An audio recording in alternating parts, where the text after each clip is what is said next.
गजाननं भूतगणयादिसेवितं कपितजम्बुफलसारभक्षणम् उमासुतं शोकविनाशकारकं नमामि विघ्नेश्वरपादपङ्कजम्। भक्तिभक्त भगवंत गुरु चतुर्नाम बपु एक, इनके पद वंदन किए नासई विघ्न अनेक। पिछले सत्संग में हमने आपको बताया था कि मन के अंदर विकार नहीं होनी चाहिए। यदि किसी महापुरुष के पास या गुरु जी के पास कुछ पाने के लिए आपको जाना हो तो मन के विकार जो हैं वो छोड़ करके निकाल करके तभी उनके पास जाना हो, तभी आप उनसे कुछ प्राप्त कर सकते हैं। अब ये मन के विकारों को कैसे निकाला जाए, इसके लिए बहुत से जो है ना आपको प्रयास करने होंगे। प्रयास करने के लिए राग, द्वेष, मोह, लोभ, ममता, काम, ये सब विकार जो हैं ये हटाने पड़ेंगे। हमारी जो इंद्रियां हैं, ज्ञानेंद्रियां हैं और इनके विषय हैं, इन्हीं से ये सारे जो विकार हैं वो हमारे मन के अंदर आते हैं। जैसे आँख है, आँख से हम देखते हैं, तो आँख से जब हम देखते हैं तो देखना जो है वो मतलब आँख का हो गया, और जो दिखाई दे रहा है वो जो है एक विषय हो गया। अब हम जिसको जैसे फर्ज करो एक स्त्री कोई जा रही है, युवती जा रही है, तो उस युवती को देख करके कई बार क्या होता है कि कोई सज्जन तो सोचेगा कि ये बेटी जा रही है, बहुत अच्छे से जो है ना इसको प्यार करने के लिए या उसको मतलब आशीर्वाद देने के लिए, उसकी मतलब सुंदरता को देखने के लिए उसके अंदर वो भगवान को देखता है, परमात्मा को देखता है। और इसी प्रकार यदि कोई दुर्भावना वाला व्यक्ति हो तो वो देखेगा कि ये स्त्री जो है ना इतनी सुंदर है, ये मुझे मिल जाए। तो इस प्रकार से अब ये भावनाओं में डिफरेंस आ गया, भावनाओं के अंदर अंतर आ गया। तो यही अंतर जो है जो दुर्भावना से देखा गया है वो एक विकार हो गया। कान है, कान से यदि आपने कोई अपशब्द सुन लिए, गलत शब्द सुन लिए, या टीवी गलत देख लिया आपने तो वो देखना भी गलत है, गलत सीन देख लिए तो, और मोबाइल के अंदर आपने भी गलत सीन देख लिए या गलत शब्द सुन लिए तो उनका जो असर है वो भी आपके मन के ऊपर पड़ेगा, क्योंकि इंद्रियां मन से जो है ना वो जुड़ी हुई हैं। इसी तरह त्वचा है, त्वचा का स्पर्श है, और रसना का जो है चखना है, घ्राण का सूंघना है। तो इनसे जो विकार पैदा होते हैं, इनसे जो इनके इंद्रियों के विषयों से जो हमें प्राप्त होता है वही हमारे मन को खराब करता है। मन जो है इंद्रियों से ही खराब होता है, इंद्रियों के विषयों से ही खराब होता है। और बुद्धि हमारी जो है ना वो निर्णय लेती है। बुद्धि से पर, मन से पर बुद्धि है, और बुद्धि से पर अहम है, अहम से पर जो है आत्मा है। तो इसलिए हमें सबसे पहले क्या करना होगा कि अपने मन को जो है ना वो नियंत्रित करना होगा। मन को नियंत्रित करने के लिए सत्संग की आवश्यकता है।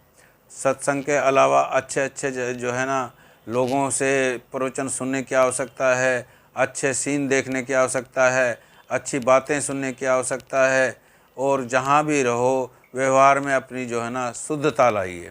व्यवहार में शुद्धता होगी तो आपका जो है ना किसी भी प्रकार का मन खराब नहीं होगा। रिएक्शन आपके प्रति जो है ना लोगों की वो ठीक से आएगी। यही कारण है कि मन को नियंत्रित करने के लिए इंद्रियों पर वश करना बहुत ज़रूरी है। यदि इंद्रियों पर वश कर लेंगे तो हमारा मन भी शुद्ध हो जाएगा। ये मन ही है जो आपको परमात्मा की ओर ले जाएगा, या फिर जो है मन के अंदर विकार होंगे तो वह आपका पतन भी करवा सकता है। पतन कैसे करवाएगा? आपके अंदर काम भावनाएं आ जाएंगी। काम भावनाएं आने से आप क्या करेंगे, कर्तव्य को भूल जाएंगे। क्या कर्तव्य है, क्या अकर्तव्य है, यह सब आपके दिमाग में नहीं रहेगा। इन चीज़ों को आपको जो है जानने के लिए,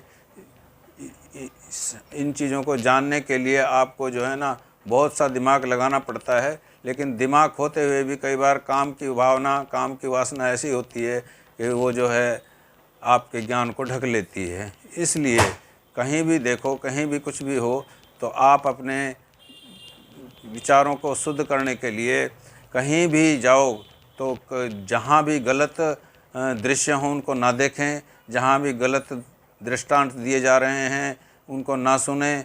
और कथाएं जैसे चलती हैं, कथाओं में भी कई बार क्या है कि लोग बाग जो हैं कामना के बारे में भी कई बार कह देते हैं। सभी तरह के संप्रदाय हैं।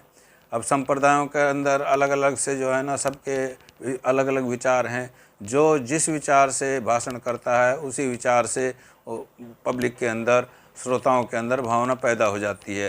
राजनीति वाले अलग से भाषण करते हैं, अध्यात्म वाले अलग से भाषण करते हैं, और गुटवादी वाले जैसे आतंकी हैं आजकल, ये इनका अलग से भाषण होता है। तो सबका अलग अलग भाषण होने से तो उसी हिसाब से इनके भाषणों का श्रोताओं के ऊपर असर पड़ता है।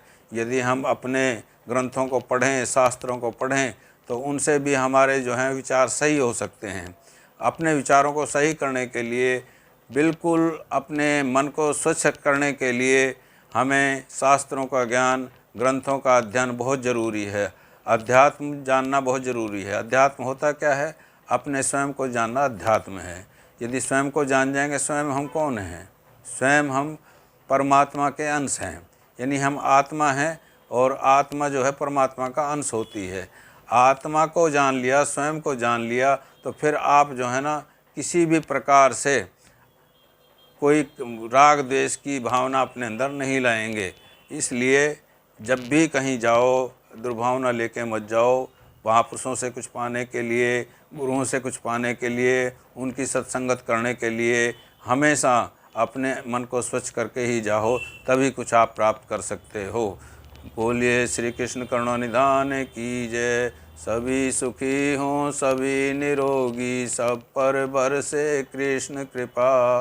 मंगलमय हो सबका जीवन, घर घर बरसे कृष्ण कृपा। सब पर बरसे कृष्ण कृपा। मेरे नाथ मैं आपको भूलूं नहीं, मेरे नाथ मैं आपसे दूर ना रहूं, आप मुझसे दूर ना रहें। मेरे नाथ आप अपनी कृपा सदा सब पर बनाए रखें। प्रेम से बोलो जय श्री कृष्ण, जय श्री राधे, जय भगवत गीते, जय गौ माता, जय गुरुदेव। ओम।